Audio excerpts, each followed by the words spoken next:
Eh bien, bonjour à tous, j'espère que vous allez bien.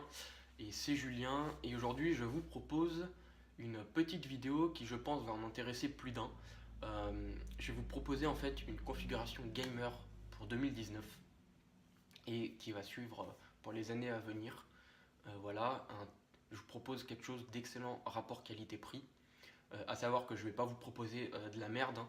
Je, je suis passionné d'informatique et je m'y connais vraiment bien en termes de composants. Donc ce que je vous propose là, ça va être des composants qui vont fonctionner ensemble et qui seront, voilà, il n'y aura aucun souci. Moi, ce que je vous propose, c'est de commencer tout de suite, justement, avec la- le premier composant. Et on va tout de suite commencer avec le processeur. Donc moi, comme processeur, je vous propose le AMD Ryzen 3, donc le 2200G. Pourquoi? Tout simplement parce que c'est un excellent processeur avec un excellent rapport qualité-prix. Vous trouverez pas mieux. C'est un 4 coeurs cadencé à 3,5 GHz. Il a aussi une excellente partie graphique dédiée. Donc c'est si je dis pas de bêtises, la AMD RX Vega 8. Donc voilà. Euh, voilà pour le processeur. Ensuite, pour la carte mère, moi je vous propose la MSI B450M Pro M2. Pourquoi? Tout simplement parce que pour moi, moi j'ai toujours eu des composants MSI et ça a toujours été des composants de très bonne qualité. Je n'ai jamais eu aucun souci avec MSI. La carte mère que je vous propose, c'est une micro ATX, hein, donc c'est les cartes mères petit format. Donc elle pourra s'adapter à des petites tours, voilà, sans trop de soucis. Voilà, c'est pour les personnes qui ne veulent pas forcément un PC qui fait 15 kg.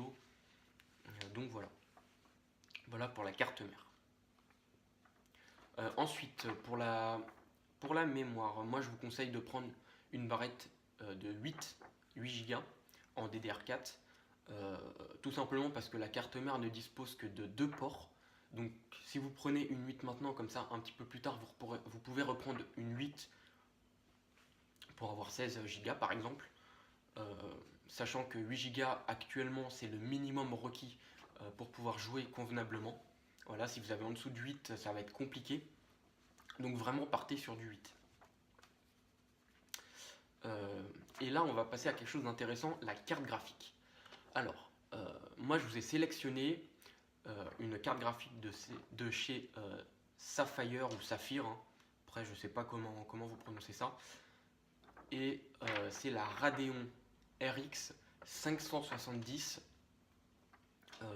Pulse, si je ne dis pas de bêtises. Mais bon, ça, ce n'est qu'un détail. Pourquoi cette carte graphique? Tout simplement parce que c'est un très bon rapport qualité-prix. Elle est disponible à partir de 160 euros avec 4 Go de RAM dédié. Pareil, pour les jeux en Full HD, c'est le minimum requis pour jouer convenablement. Euh, donc voilà, c'est une très bonne carte graphique. Euh, pour jouer en Full HD, vous pouvez jouer sans faire de concessions en Full HD. Voilà, vous pourrez mettre quasiment tout à fond. Euh, il n'y aura pas trop de problèmes avec cette carte graphique. Après, sur certains jeux, c'est possible qu'il faut diminuer légèrement, mais voilà.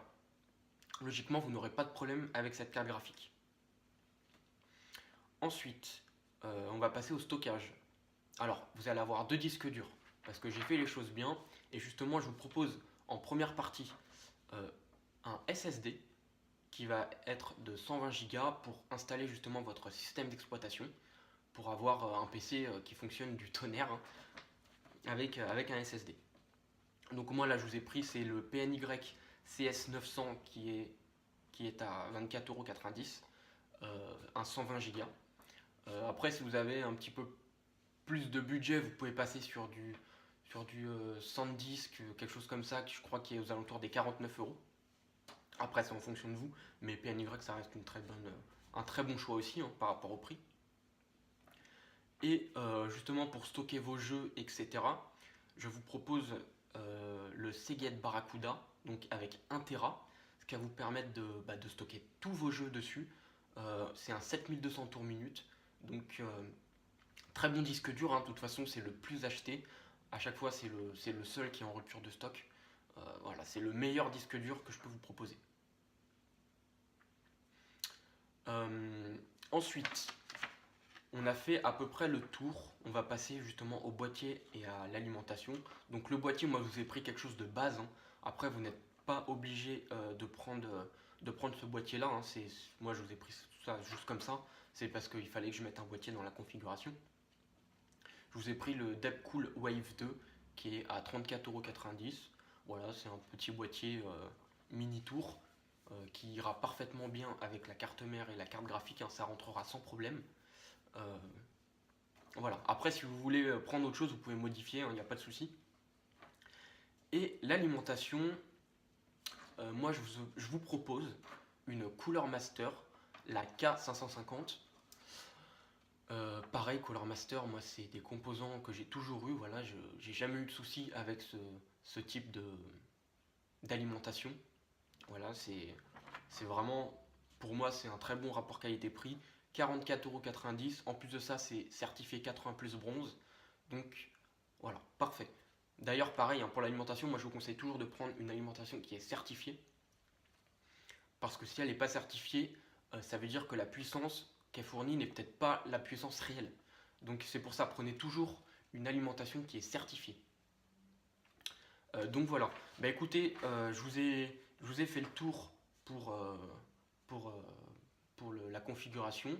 Donc le prix total de revient de cette configuration est de 574 €. Donc c'est un très bon rapport qualité-prix. Bien sûr, dedans, il n'y a pas le clavier, il n'y a pas la souris, il n'y a pas l'écran. Ça, pareil, hein, je ne le compte pas dans la configuration.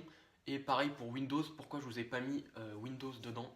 Parce que maintenant, aujourd'hui, il est vraiment très simple de trouver une clé d'installation Windows pour pas très cher. Voilà, on n'est pas obligé de passer par Windows et payer ça 140 €. Vous pouvez l'avoir beaucoup moins cher sur des sites. J'ai pas de site en tête, mais je sais qu'en cherchant sur internet, vous pouvez très bien en trouver. Pareil, hein, de créer sa clé d'installation Windows 10, c'est vraiment très simple. Il vous suffit juste d'aller sur Windows et de télécharger le logiciel, de le mettre ça sur une clé USB. Et puis vous branchez la clé USB sur votre tour. Et puis voilà, ça va se télécharger, ça va s'installer tout seul.